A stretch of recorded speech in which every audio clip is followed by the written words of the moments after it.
नमस्कार दोस्तों। देखिए मैं आपके सामने उपस्थित हुआ हूं। देखिए मैथ का पेपर अब आपका आ रहा है, मैथमेटिक्स क्लास 10th का यूपी बोर्ड का। तो बहुत ध्यान से एक एक चीजों को देखिएगा। मैं ऑनलाइन भी आऊंगा और पेपर भी आप अपना अपलोड करूंगा। मैथमेटिक्स मेरा फेवरेट सब्जेक्ट है, वही मैं पढ़ाता हूं।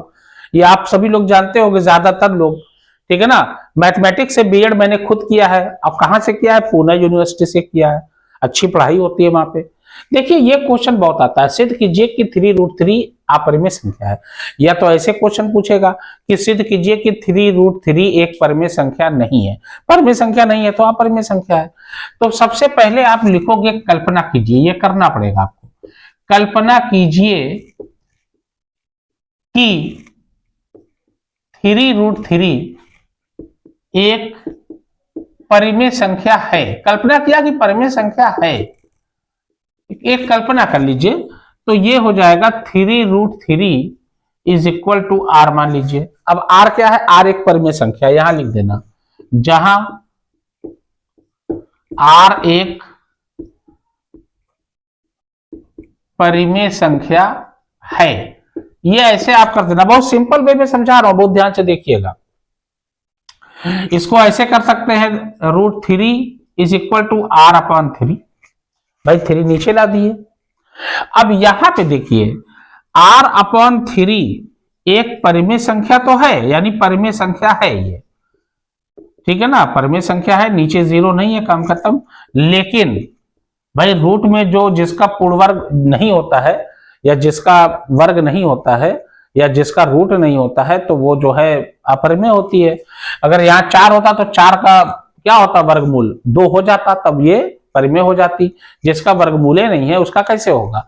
तो लेकिन √3 एक अपरिमेय संख्या है। अपरिमेय संख्या है √3। और एक बात का ध्यान देना, परिमेय संख्या कभी अपरिमेय संख्या के बराबर नहीं होती। तो ये तो r भी तो परिमेय है, और ये भी हम कल्पना कर लिए। लेकिन यहाँ पे ये हुआ कि ये तो परिमेय है, लेकिन रूट में गिनती जो है जिसका वर्गमूल नहीं है वो तो अपरिमेय होती है। और परिमेय अपरिमेय संख्या कभी बराबर नहीं होती। तो लिखोगे √3 एक अपरिमेय संख्या, r/3 एक परिमेय संख्या है, लेकिन √3 एक अपरिमेय संख्या है। और लिखोगे परिमेय संख्या, बहुत आराम से करना, परिमेय संख्या अपरिमेय संख्या के बराबर नहीं होती। अपरिमेय संख्या अपरिमेय संख्या के बराबर नहीं होती है। ये नहीं होती है, ध्यान देना। यानी ये इसके बराबर, ये परिमेय है और ये अपरिमेय है। तो यहां लिखोगे √3 is not equal to r/3, या ऐसे लिख सकते हो 3√3 is not equal to r। ये देखिए ये वाला भी नॉट हो जाएगा क्योंकि यहाँ √3 है, ध्यान देना। इसलिए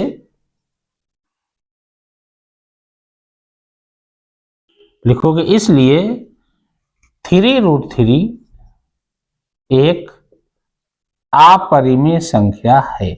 बस ऐसे ही लिखोगे, अपरिमेय संख्या है, यानी परिमेय संख्या नहीं है, यानी अपरिमेय संख्या है। इस तरीके से आप लिखोगे तो आपका जो है पूरा कंप्लीट माना जाएगा और आपको अच्छे से नंबर मिलेगा, ध्यान देना। तो क्या है, इसलिए 3√3 एक अपरिमेय संख्या है, क्योंकि इक्वल है नहीं उसके, काम खत्म। अब देखिए क्या कह रहा है, इस पे ध्यान दीजिए। अगला क्वेश्चन आपका आ रहा है। अगला क्वेश्चन कह रहा है कि सिद्ध कीजिए कि √5 एक अपरिमेय संख्या है। तो √5 अगर सिंगल गिनती रहे ना, तब वहां पे जो है आपको एक चीज का ध्यान रखना है, पूर्णांक बोलना है, पूर्णांक। तब आप जो है को प्राइम सा अभाज्य नहीं बोलोगे, पूर्णांक बोलोगे। कह रहा है सिद्ध कीजिए, ध्यान देना, सिद्ध कीजिए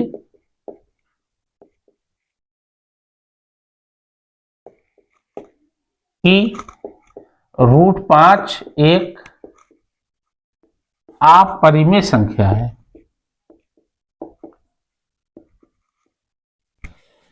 अब √5 एक अपरिमेय संख्या है, तो आप कल्पना फिर करोगे। क्या करोगे? कल्पना करोगे कि माना √5 जो है क्या है? एक परिमेय संख्या है।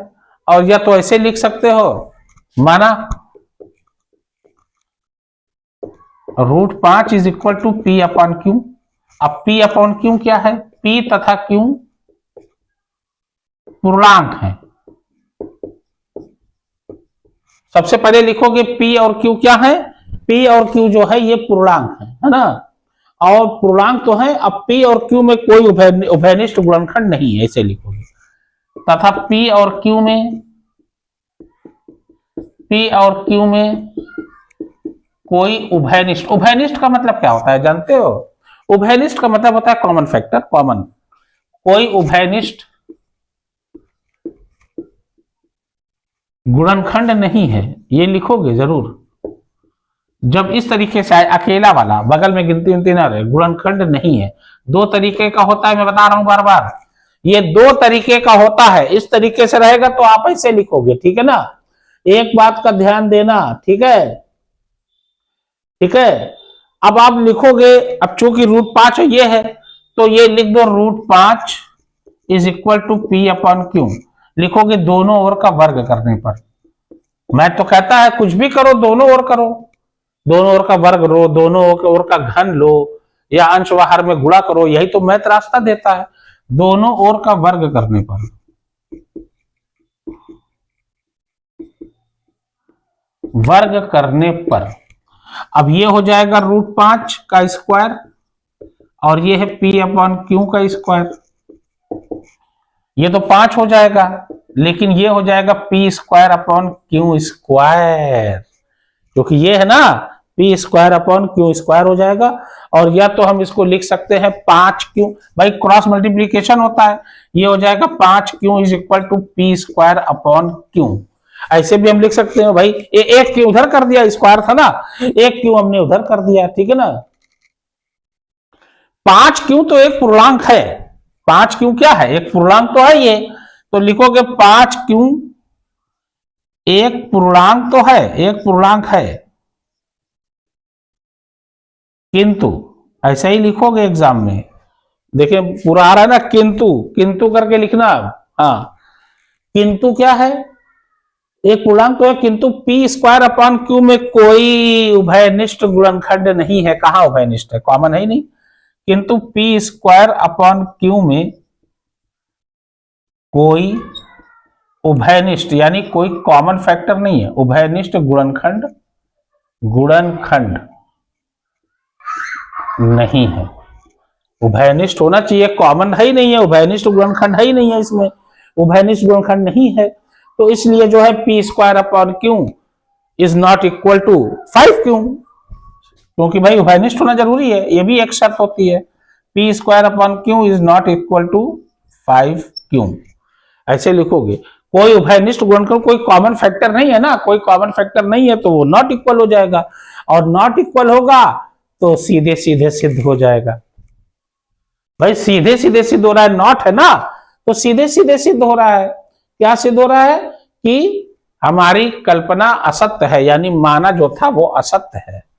हमारी कल्पना यहां असत्य हो जाती है, ऐसे लिखोगे, हमारी कल्पना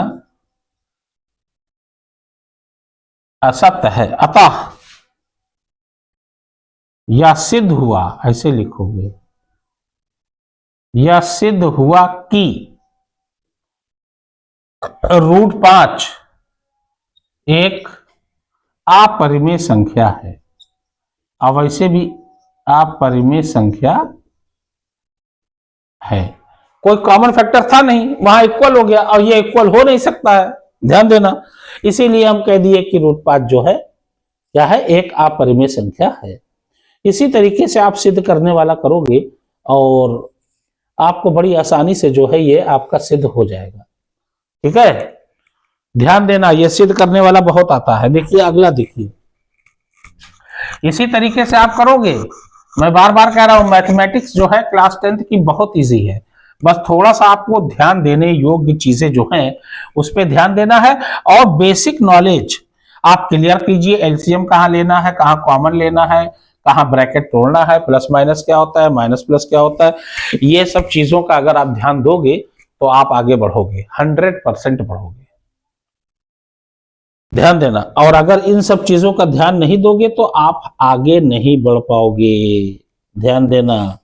अब देखिए मैं आगे आ रहा हूं, थोड़ा कुछ क्वेश्चन ऐसे हैं जो मैं आपको बताने जा रहा हूं, इंपॉर्टेंट क्वेश्चन बता रहा हूं। 18 और 117 के एचसीएफ को कह रहा है 18, प्रश्न है 18 और, ये इंपॉर्टेंट लगा रहा हूं मैं, जो एग्जाम में आने का चांस है। 117 के एचसीएफ को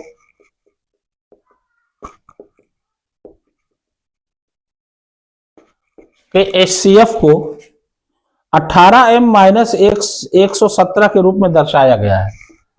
18m माइनस 117 के रूप में दर्शाया गया है, यानी लिखा है। वो एचसीएफ है, अब ध्यान देना, एचसीएफ वो है, ठीक है ना। अच्छा, के रूप में दर्शाया गया है। तो m का मान ज्ञात कीजिए, बस m का मान आपको ज्ञात करना है, बस अब कुछ नहीं करना है, ठीक है। देखिए m का मान ज्ञात कीजिए।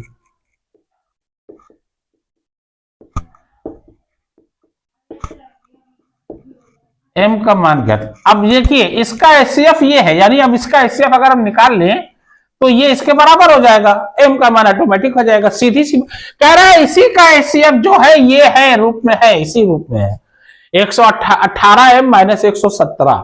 अब इसका एचसीएफ निकाल लो, चाहे डिवीजन मेथड से निकाल लो, चाहे वो प्राइम फैक्टर यानी गुणनखंड विधि से निकाल लो, जैसे चाहो निकाल लो, क्योंकि कोई बंधन नहीं है।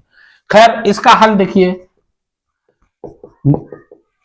भाग विधि से ना निकाल के हम गुणनखंड विधि से निकालते हैं। देखिए 18 का क्या होगा, 2 इंटू 3 इंटू 3, 2 गुणे 3 गुणे 3, और 117 का क्या होगा, 7 1 8 1 9, 3 से गया ये, क्यों भाई, भाई 3 त्रिक का 9 और 3 9 27, 39 आया, फिर 3 से जाएगा 13 आया, फिर 13 लिख दीजिए, ये हो गया 3 त्रिक का 9, 13 9 117 वैसे भी होता है। अब जो कॉमन होता है ना वही एचसीएफ होता है। देखिए ये ऊपर उभयनिष्ठ है, ये कॉमन है, ये कॉमन है, तो एचसीएफ क्या होगा इसका, एचसीएफ हो जाएगा 3, ये एक बार लिखना कॉमन, एक बार ये ऊपर नीचे कॉमन, ये हो जाएगा 3 त्रिक का 9, 9 एचसीएफ हो गया, यानी इसके जो है 18m माइनस 117 के बराबर 9 है, क्योंकि एचसीएफ कह रहा है इसके बराबर है रूप में, तो ये हो गया 18m minus 117 is equal to 9। गिनती वाला गिनती की तरफ ट्रांसफर करते हैं, पक्षांतर करते हैं, पक्षांतर कहा जाता है, माइनस इधर जाएगा प्लस हो जाएगा 117, ये हो जाएगा 18m इज इक्वल टू 117 में 9 जोड़ दिया 126, ये हो गया 126। अब m की वैल्यू निकालना है, m को रोकेंगे, जिसकी वैल्यू निकालना होता है बराबर से पहले उसको रोका जाता है, और जो वैल्यू आती है वो बराबर से पहले जो अक्षर होता है उसी की वैल्यू होती है, यानी m की ही होगी। अब इधर जो भी आएगा वो m की वैल्यू ही होगी, m की ही वैल्यू होगी। 126 अपनी जगह, ये 18 कहां जाएगा, नीचे जाएगा, क्योंकि इनटू में नीचे जाता है, डिवाइड होता है। अब देखिए चाहे 2 से काटिए, चाहे आप डायरेक्ट काट दीजिए, चाहे 3 से काटिए, जिससे चाहे काटिए। देखिए 3 चौक 12, 3 दूनी 6, 3 छक 18, 6 सत्ते 42, सीधे सीधे हमने काट दिया। m की वैल्यू कितनी आई, 7, and that will be the answer of this question. यानी m की वैल्यू जो आएगी वो क्या आएगी, m की वैल्यू जो है वो आएगी आपकी 7, ठीक है। अब इसका एलसीएम अगर बोलेगा तो एलसीएम भी आप निकाल सकते हो। एलसीएम कैसे निकालोगे, लघुत्तम क्या होता है, लघुत्तम समावर्तक है ना, एलसीएम लासावा। तो ये क्या होता है, ये होता है दो संख्याओं का गुणनफल बराबर दो संख्याओं का, डायरेक्ट निकाल लीजिए, या तो एलसीएम भी इसे निकाला जा सकता है डायरेक्ट, या तो यहीं से निकालिए, ये सही है, फॉर्मूला है ना। दो संख्याओं का गुणनफल बराबर क्या होता है, एचसीएफ इंटू एलसीएम। एचसीएफ को क्या कहते हैं, महत्तम समावर्तक, हाईएस्ट कॉमन फैक्टर, और एलसीएम को क्या कहते हैं, लीस्ट कॉमन मल्टीपल या लघुत्तम समावर्त। ध्यान देना, दो संख्या कौन सी है, यही दो संख्या है 18 117। ये गुणनफल का मतलब क्या होता है, गुणा, दोनों का गुणा करिए, 18 इंटू 117 रखा बराबर। एचसीएफ आपको पता ही है 9 है, एचसीएफ 9 रखिए, एलसीएम आपको निकालना है। बराबर में आमने सामने करता है, 9 दूनी 18, 117 दूनी 234, 7 दूनी 34, और 1 का डबल 2, 234। तो एलसीएम कितना होगा, एलसीएम हो जाएगा 234। That will be the answer of this question. इसी तरीके से आप करोगे, एलसीएम आपका आ गया और एम की वैल्यू भी आ गई, दैट्स इट। और मैं आगे जो है अपलोड करने जा रहा हूं मैथमेटिक्स का पेपर, और लाइव भी आऊंगा, थोड़ा सा ध्यान दीजिएगा। तब तक के लिए धन्यवाद, शुभ रात्रि, शब ब खैर।